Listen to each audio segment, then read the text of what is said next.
नमस्कार दोस्तों।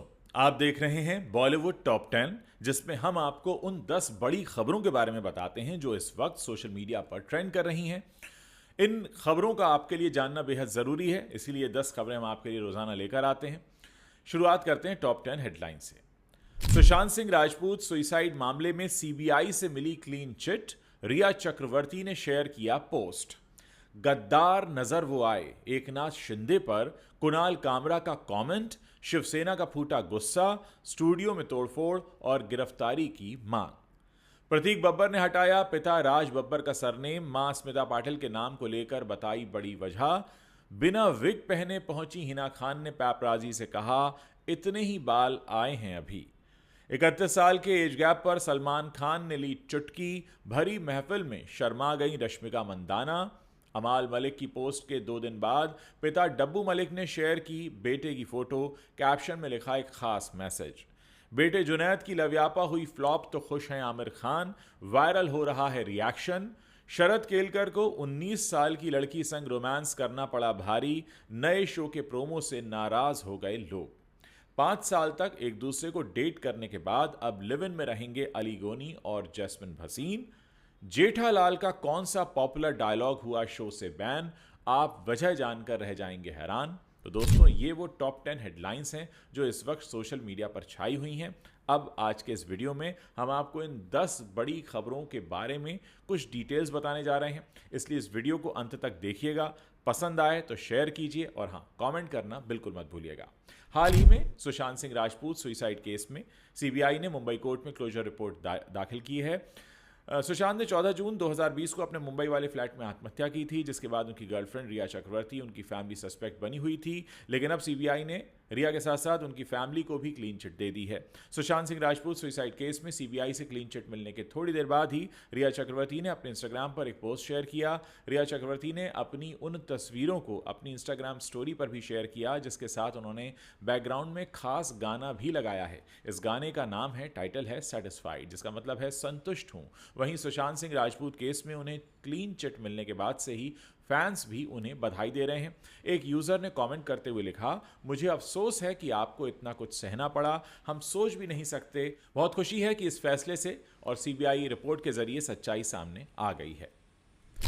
कॉमेडियन कुणाल कामरा एक बार फिर कंट्रोवर्सी में आ गए हैं, जब उन्होंने अपने शो में महाराष्ट्र के उप मुख्यमंत्री एकनाथ शिंदे पर तंज कसा। उनके कमेंट की जमकर आलोचना की जा रही है। कुणाल कामरा के शो से एक छोटी सी क्लिप भी सोशल मीडिया पर तेजी से वायरल हो रही है, जिस पर यह सारा बवाल मचा हुआ है। कॉमेडियन ने बॉलीवुड सॉन्ग दिल तो पागल है की ट्यून में महाराष्ट्र की राजनीति को लेकर कुछ लाइंस बोली, जिसमें वो साफ साफ एकनाथ शिंदे पर हमला बोलते नजर आ रहे हैं।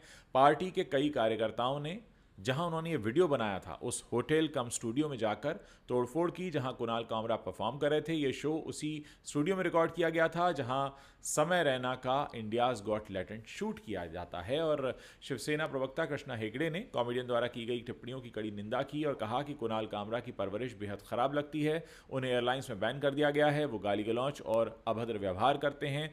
पुलिस को ऐसे आदतन अपराधियों के खिलाफ एक कड़ा एक्शन ले लेना चाहिए। एक्टर प्रतीक बब्बर इन दिनों पर्सनल लाइफ के विवादों को लेकर चर्चा में बने हुए हैं। हाल ही में प्रतीक ने अपनी गर्लफ्रेंड प्रिया बनर्जी से शादी की। दोनों की शादी परिवार के बीच की अनबन का कारण भी बन गई थी और इस कारण बहुत चर्चा हो रही थी। दरअसल प्रतीक ने अपने पिता राज बब्बर को शादी का न्योता दिया ही नहीं था।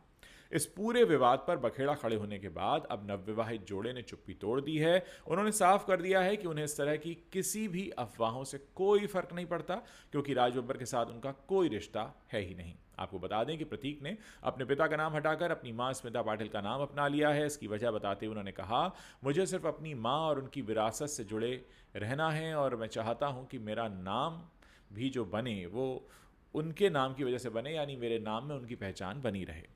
हिना खान एक मुश्किल दौर से गुजर रही हैं। आप सभी जानते हैं हिना ब्रेस्ट कैंसर के तीसरे स्टेज पर हैं और अपने फैंस को लगातार वो हेल्थ से जुड़ी अपडेट देती रही हैं। कैंसर ट्रीटमेंट की जर्नी में उन्हें अपने सारे बाल भी कटवाने पड़े।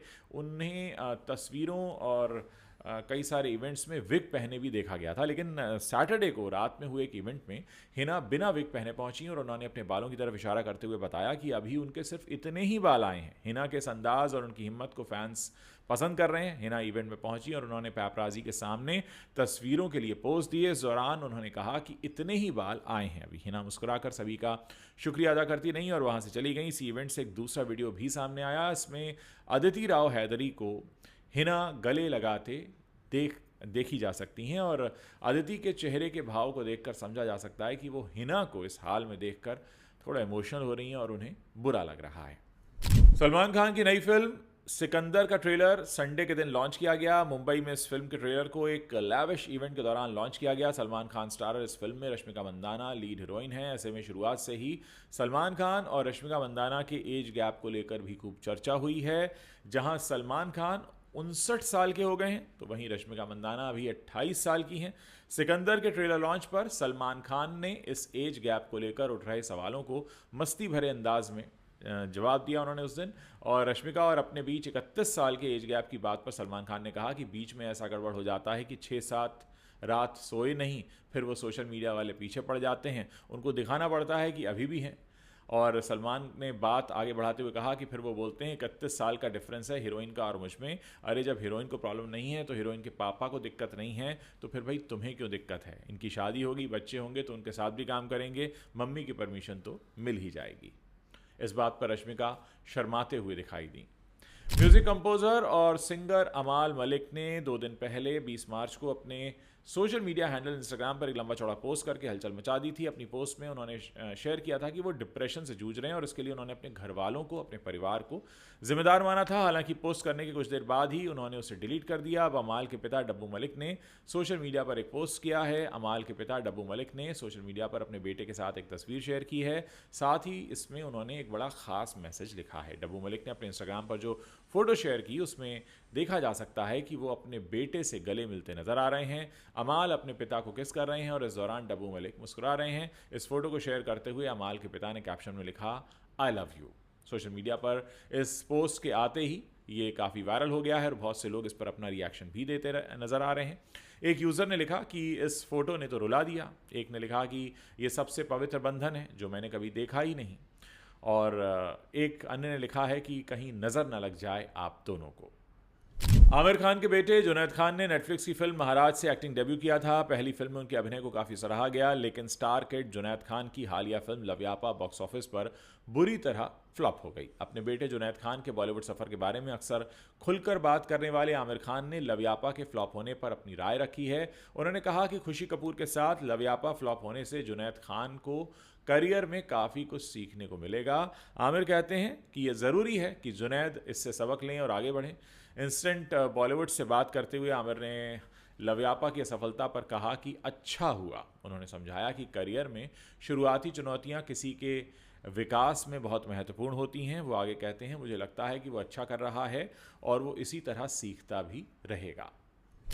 अभिनेता शरद केलकर को किसी पहचान की ज़रूरत नहीं है। पिछले कुछ समय से शरद सिर्फ फिल्में और सीरीज़ कर रहे हैं। टीवी से वो दूर रहे हैं काफ़ी समय से और अब उन्होंने शानदार वापसी भी कर ली है। हालांकि जिस अंदाज में उन्होंने वापसी की है उससे उनके चाहने वाले थोड़ा नाराज़ हो गए हैं। हाल ही में शरद केलकर का एक मोस्ट अवेटेड शो है तुमसे तुम तक, ये अनाउंस हुआ और इसका प्रोमो भी रिलीज़ किया गया। प्रोमो के मुताबिक शो की कहानी एक 40 साल के शख्स और एक 19 साल की लड़की के बीच के प्यार की है। जैसे ही सोशल मीडिया पर ये प्रोमो सामने आया कुछ लोग शरद पर नाराज़गी जाहिर करने लगे और आखिर क्यों उन्होंने इस शो को हाँ बोला और इस तरह की बातें होने लगी सोशल मीडिया पर। एक ने कहा कि कास्ट पसंद नहीं आई, एक ने कहा शरद निहारिका से बहुत बड़ा लग रहा है, ये बाप बेटी की जोड़ी है। ऐसा लग रहा है कि निहारिका 19 साल की लड़की हैं और शरद 40+ के लग रहे हैं। टीवी के पार कपल का जिक्र हो तो उसमें जैस्मिन भसीन और अली गोनी का नाम जरूर शामिल होगा। दोनों की जोड़ी फैंस को काफ़ी पसंद आती है और लोग उन पर खूब प्यार भी लुटाते रहे हैं। ये बात तो जग जाहिर है कि ये कपल लंबे समय से एक दूसरे को डेट कर रहा है। ऐसे में उन्होंने अब इस रिश्ते को एक कदम और आगे बढ़ाने का फैसला कर लिया है।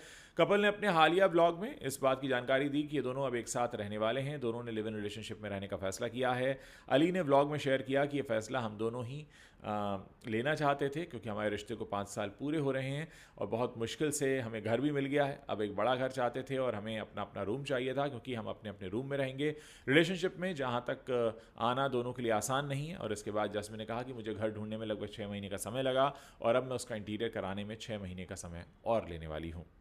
दिलीप जोशी यानी कि जेठालाल का ए पागल औरत वाला डायलॉग तो आपने सुना ही होगा, जो अब एक मीम की तरह वायरल होता रहता है। और ये डायलॉग तारक मेहता का उल्टा चश्मा शो का सबसे पसंदीदा डायलॉग माना जाता है, जिसे जेठालाल दयाबेन के हरकतों से परेशान होने के बाद बोला करते थे। हालांकि ये लाइन दयाबेन के शो से एग्जिट होते ही ये लाइन सुनाई देनी बंद हो गई थी। तारक मेहता शो का यह पसंदीदा डायलॉग ए पागल औरत हमेशा के लिए अब बैन कर दिया गया है, क्योंकि कुछ महिलाओं ने इस पर आपत्ति जाहिर की थी।